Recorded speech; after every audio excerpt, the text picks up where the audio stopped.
What's up YouTube, NCG here, bringing you a 2-card World Chalice combo. Now, for the 2-card combo to work, you either need Lee, the World Chalice Fairy and Transmodify, or you need Agent of Creation, Venus, and World Legacy, World Chalice. We're going to be doing the combo with the Agent of Creation and World Legacy. The only difference between this, if you open up with these two, is you normal summon Lee, transmod Lee into Agent Creation Venus, using Lee's effect to search out the World Legacy, World Chalice. So basically where we're at now.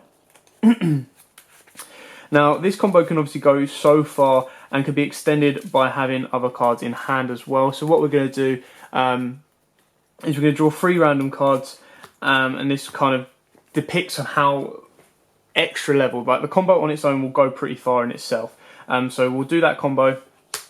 We'll normal summon our Agent of Creation Venus, and our Agent Creation Venus will give us 3 mystical shine balls. Now, my little tip to you guys is always put Venus the furthest away from your link monster. So if you're putting your links there, put Venus there. If you put your link there, put Venus there. Always put them as far away as possible, because you don't want her clashing with any of the link kind of markers.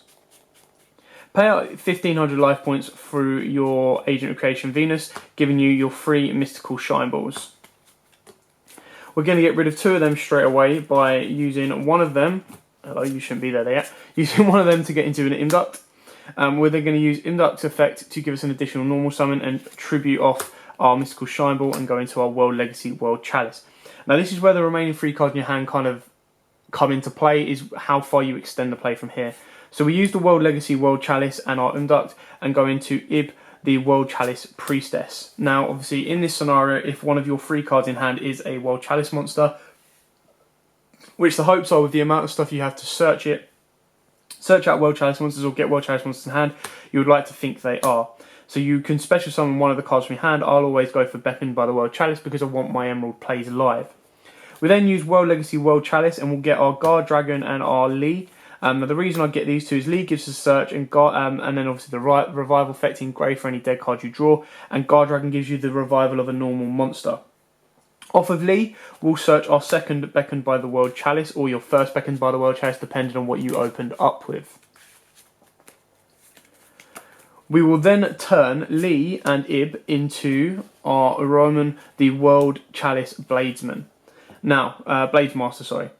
Ib's effect can then go off if we wish, and that will give us Beckoned by the World Chalice. Then we use Araman's effect to tribute off World Chalice Guard Dragon and special summon Lee back to us. We can then overlay Beckoned by the World Chalice if we wish to, and go into our Daigusto Emerald. We then turn Mystical Shine Ball number 3 into our Induct the World Chalice Dragon. Now this is again, obviously, we'll use Daigusto Emerald's effect to spin back our 3 Mystical Shine Balls and extend our plays further.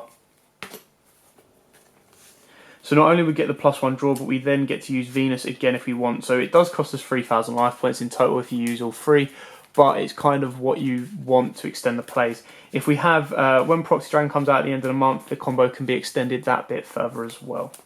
So let's take our 1 draw off of Emerald, and that's an unexpected die, which is a bit dead in this situation, but... okay, so now we're sitting with a board like this. We can, if we want to, we can extend our plays into Ningrusu to get our +3 cards. This is probably our best kind of opportunity to do so without wasting too much of our resources. In order to do so, though, we do need to get rid of Daigusto Emerald.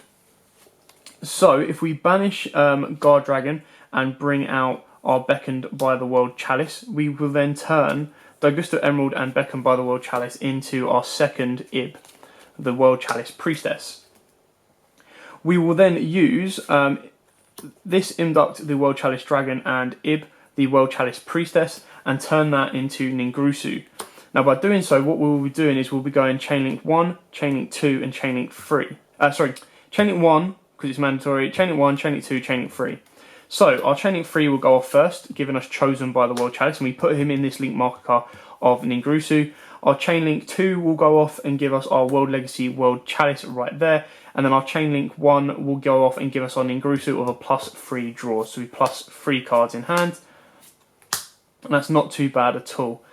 We can then ditch our Blackwing Gofu if we want and give us our Lee back, because Gofu is dead in our hand, but this gives us Lee back in hand should we get rid of any of these. Now if we choose Ningrusu and are chosen by the world Chalice to get into our Firewall Dragon. Our Ningrusu will go off to give us Lee, the world Chalice Fairy, right there for us. We can then kind of extend our plays further from here on out. It then really becomes down to your personal preference and how you want to push this. We still have quite a bit in our extra deck, so we have 7 cards left in our extra deck. It depends if you want to go defensive or not. If you want to go a bit more defensive, you could obviously use all 4 of these guys and go into a topological Bomber Dragon, because Ib will be protecting your Firewall. Or you can push yourself and go into a Firewall Dragon by going, if we do these 4 here, they will get us our second Firewall Dragon right here. We then get the effect of Ramen to special summon our Lee, the World Chalice Fairy, right here for us. And we have the ability to transmodify Lee if we want to and go into another Venus, but that's not really worth it. Or you can keep Lee in hand and use Agent Creation Venus to give us a token. Now by doing so, I haven't really found this yet, so bear with us, I'll try and explain as I go along. There's been some kind of confusion of the mutual linking. So what we mean by mutual linking is when all the red markers on link monsters line up from your extra monster zone to your opponent's extra monster zone. There are in OCG it's been made official that you can take control of your opponent's extra monster zone. However, in the TCG it hasn't yet Konami haven't yet come out and gone, yes, you definitely can take control of your opponent's extra deck. So in this scenario, you can kind of push for that way, because if you can, you would turn Mystical Shine Ball into a Link Spider. Then you would use Venus again to bring out another Mystical Shine Ball and turn that into another Link Spider. And that is your mutual link from there to there, with both Firewall Dragons having 2 bounce and Ib protecting both Firewalls. However, I cannot say if this is a legal play or not. If you do have a link that gives us our official ruling for the TCG, please put it in the comments below and we'll go through it. But as of now, I'm not 100% sure if this is completely legal. But it just shows you that the deck can do it if necessary. So we'll take all that back. That's just me showcasing what it can do. Now, we do have the ability to go into an Unduct if we wish. We do have the ability to go into any of these monsters we have left. But in my personal opinion, this is probably one of your best defensive kind of lineups left to go with.